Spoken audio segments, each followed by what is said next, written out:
ఈరోజు మనందరికీ కూడా నూతన సంవత్సరం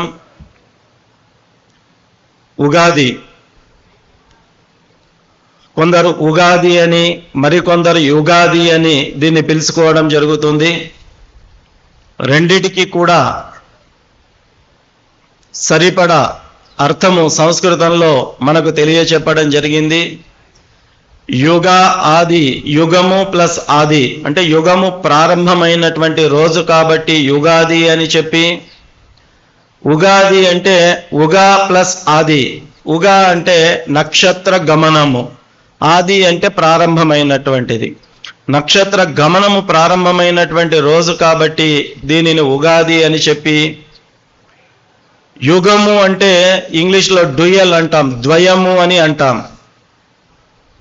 ఇక్కడ ఉత్తరాయణ దక్షిణాయన అనేటటువంటి రెండు ఆయన ద్వయములు కూడా ఈ రోజు నుంచే ప్రారంభమవుతాయి కాబట్టి దానికి కూడా యుగాది అనేటటువంటి పేరు రావడం జరిగింది. మనకు మొత్తం మన హిందూ సాంప్రదాయం ప్రకారం 60 సంవత్సరాలు ఉంటాయి. అట్టి 60 సంవత్సరాలలో ప్రభవ, విభవ, ప్రమోదుత, ప్రజోత్పత్తి అని చెప్పి అలా మొదలెట్టి మొత్తం 60 సంవత్సరాలైతే ఇప్పుడు 34వ సంవత్సరము ఈ రోజు నుంచి ప్రారంభమవుతుంది.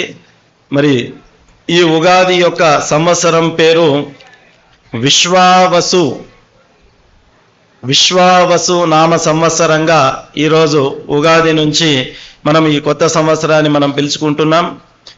కలియుగము మొత్తం 4,32,000 సంవత్సరాలు అయితే నేటికి కలియుగం ప్రారంభమై 5,121వ సంవత్సరం అవుతుంది.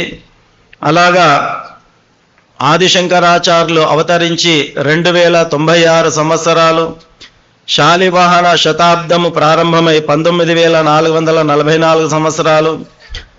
అదేవిధంగా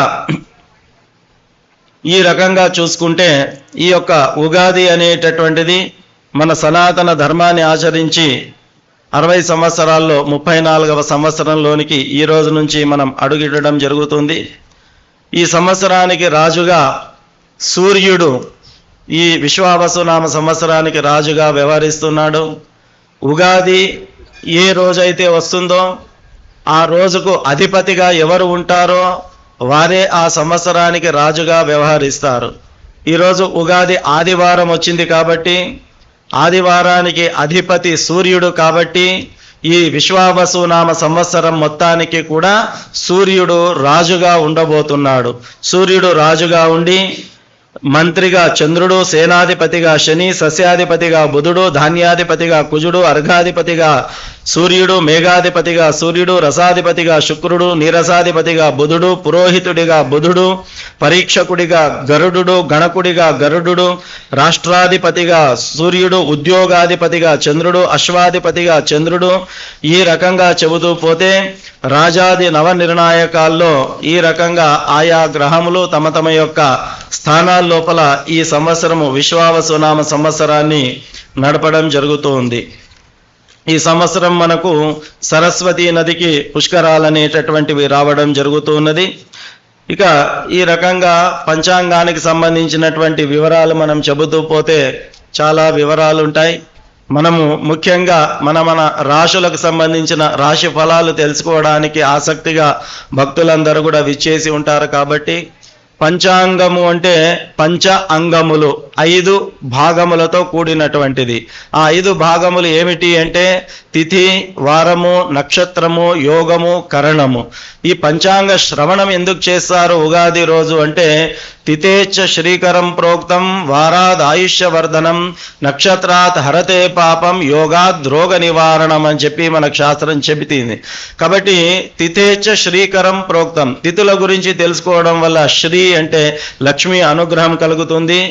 తిథేచ శ్రీకరం ప్రోక్తం వారాత్ ఆయుష్యవర్ధనం, వారానికి సంబంధించినటువంటి విషయాలు తెలుసుకోవడం వల్ల మన ఆయుష్ పెరుగుతుంది.